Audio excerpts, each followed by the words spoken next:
Okay, so I started talking to myself and explaining to myself why I think the FNAF movie is actually a cinematic masterpiece instead of horrible. And I was like, wow, this girl is hilarious. So I'm recording it in case, number one, there's two options here. Number one, I release it on YouTube for the people. And number two, I die and this is found footage. Because this is how I want to be remembered. So, taking down the critics one by one. Number one, the movie was boring. Tell me you're not used to Studio Ghibli pace without telling me you're not used to Studio Ghibli pace. I actually did this way funnier than the mirror, because I accidentally said Skibbity Toilet instead of Studio Ghibli. Which, I thought they sounded so similar. I thought it was such an easy mistake to make. But then I, Studio Ghibli, Skibbity Toilet. It's not. I don't have Skibbity Toilet on the brain. Anyways, I would watch a, 2-minute portion of Studio Ghibli movie where it's, just them frying up some fliak bacon and some eggs that look a little slimy. But I'd still eat them up just as much as this movie ate. What? That's crazy. I appreciate cinematography. I appreciate the little joys. I appreciate looking at Josh Hutcherson. There, I said it. He ate with a knife and a fork. He ate it up. Left no crumbs. Is the dialogue awkward? Yes, but let me raise you this. It's realistic. I'd be sounding like that in real life. He trauma dumped to Vanessa 2 seconds after meeting her. And people are like, who would do that? Who would do that? Me. I would do that. I find it easier to open up to strangers than to open up to my own family. And that's not because I don't love my family. In case any of them see this, I really hope they don't. That's not saying, ooh, boo, my own family, I live in a traumatized household. No. I just think that that's realistic. And I also like that he beat up a guy. That's it. Full stop. That's the end of the sentence. I also saw people being like, there wasn't enough gore. It's not bloody and gutty. It's not bloody enough for me. I need blood. Number one. Freak. You're a freak. And number two, do you even know the FNAF universe? There's not much blood and gore. There's the little teases, salt, sprinklings, but it's mainly just cinco jump scares. I'm trying to do that one Spanish meme. Top 5 jump scares. No. What? It's about the jump scares. It's about the well, it sounds nothing like that. But it's about the jump scares aspect. And I thought I went, oh gosh, at least 2 times. That's at least 2 out of the top 5 scariest jump scares. So I think they ate that up. Also, a girl got bit in half. Was that the bite of 87? I haven't even seen that. By the way, I haven't even seen that on my own. I'm watching the Markiplier FNAF lore videos. Not lore videos. Sorry. I'm watching the FNAF playthroughs. I've never watched Markiplier before. I've never watched a FNAF game playthrough before, except Security Breach, I think, or whatever. Which you think, oh, you know what? Fake FNAF fan. Yeah. Yes. I literally I saw the Josh Hutcherson edits, and I was like, was that Peter Malark? Boy had a glow up. Look at him. Look at I could spend 2 hours looking at him. I'm fine with that. So I was like, yeah, I want to see this movie, of course. So then I got into the lore, and as soon as I started reading this one Reddit recap of some of the lore, I felt it in my bones. I was like, yes, I am a nerd. Bookworm, I'm studious. From my cerebral cortex to my gluteus.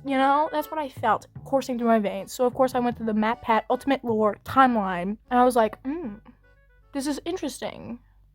a little bit traumatizing. I was not expecting the scooper. I was not expecting scooping to be going on, but it did. I'm not even talking about the criticisms. Hold on, let me go back to the criticisms. There's another criticism, and that's that, I don't know. I mean, I actually haven't read a lot of criticisms. Somebody probably said Abby is cringe, and honestly, I agree. Abby is cringe. She's just a kid. She's a little, like, number one, she's a cutie patootie. She is. She looks like Dora the Explorer, you know? Do I have a good chat face? Be honest. I saw some people saying there was bad acting. Josh Hutcherson ate that up. He ate it up. He ate it up. I already said this. I already said he ate it up and left no crumbs. But he didn't just eat it up. He vomited it out. No, you didn't do that. You just ate it up. With the other acting, I agree, Abby is cringe. Matthew Lillard wasn't like in the film pretty much. He was just like, I always come back. Or like, so I did like when he freaking let loose at the kids and he was like, you're worthless. I made you. Vanessa, she was good. I have no gripe with Vanessa other than that I was like, why didn't she just tell him sooner? Like, my dad's Willie Baptist. Sorry, I'm not meaning to make fun of trauma. Family trauma. I don't know how to say familial. You know what I did today? I literally was like, I'm gonna be like a Josh Hutcherson joke fan account. Like a Josh Hutcherson fan account, but as a joke, right? I like ironically. So I was like, I need one of those really cringe photos of him where like the hearts are like around his, you've seen those edits, right? And so I only found one, but I was like, it's not that good. So I made a Josh Hutcherson cat boy profile picture. Oh, here's another criticism of the movie. It's that, like, you know, there wasn't enough the lights, the doors, the lights, the freaking cameras, Pirates Cove, you know, all that crap, right? You know, the Markiplier. I don't care. If you go to a job, you just got this job, you're Michael Schmidt. You're not Michael Afton, because this is an alternate universe. So you're not Michael Afton, so you don't know any of this going on. You're a traumatized little man who can't hold a job down. Of course you're gonna sleep at the job because number one, EP. There's no number two. I mean, I guess he just like, it was a little bit EP. Hey, it was never that serious. In his mind, it was never that serious. Like, what's gonna happen? Like, who's gonna break in? Be realistic. Nobody cares about this place. He thought to himself. Anyways, of course he's not gonna get, like, attacked and almost killed the first night, because, like, would you come back realistically? If it was between losing my job and coming back and getting possibly killed, I would lose my job. Like, I'd rather be homeless than dead. I mean, you could ask me last year, would I rather be homeless than dead? And I would say dead. But that's just because I was a little bit of an edgelord. I had a little bit of an, like, 'cause tonight will be the night that I will fall for you over again. So I wouldn't go back, me personally. I don't think Mike would go back. So I think that's, like, stupid to be like, why wasn't there more action like that? I mean, there's so many complaints about plot holes, and I get it. But, like, you're just, like, offering to add more plot holes. Like, all of the ways that I've seen it suggested to be added to the film is just a big old plot hole. Like, you realistically would not return. That's it. I enjoy the film. I love telling my mom it's my new comfort film. Right after reminding her that somebody was bit in half. I loved matpat. I love Josh Hutcherson. I love Josh Hutcherson. I loved how it looked. Didn't it look so cool? It was like cinematographical. You know what? Unpopular opinion incoming. I liked the fort scene. I made a big deal about it when I first watched it, and I was like, it's literally together we are FNAF. Friends never abandon friends. Well, honestly, it's kind of sweet, you know, because it really reminds you there's children in there. And me personally, if I was a little baby and I was stepped in and I was killed and stepped in okay, that's a tongue twister, in an animatronic suit, I would be despair. I would be like, oh my gosh, I'm forced to be a furry for the rest of my life, and there's nothing I can do about it. I'm a furry. and I didn't consent to this. I mean, I would be more okay with being killed and like buried somewhere than like being a furry non-consensually. So I'd be pretty upset. I'd be like, yeah, let's make a fort. Let's heal my inner child. I totally forgot to talk about this. I totally forgot. I literally stopped the video and I was like, yeah, I don't think I talked about anything else in the mirror to myself. Yes, I did. I want to mention how hilarious this was.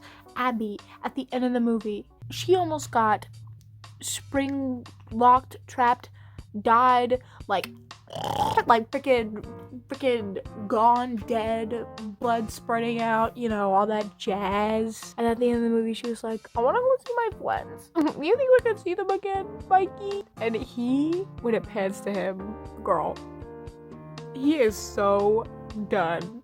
He's like, anything can happen. That's hilarious. And I just wanted to point out how funny that was. Also, you know, the whole thing with like, people are like, oh, this movie was ridiculous. It makes no sense. Yeah, I think it's hilarious. Freaking Freddy Fazbear getting in a taxi to go back to Freddy Fazbear's Pizza. That's funny. I was amused. I let out a little chuckle, a little giggle. Not a guffaw, but I was amused. Also, the whole, like, Vanessa being like, if you bring Abby back here, I'll literally kill you. I saw people upset about that. That is a completely realistic thing to say. I be saying that. I be saying that if you drink the last Dr. Pepper, I'll kill you. I think the whole thing is people were like, it wasn't a horror movie, and it really wasn't, but I hate horror movies. Do with that what you will. Bye-bye.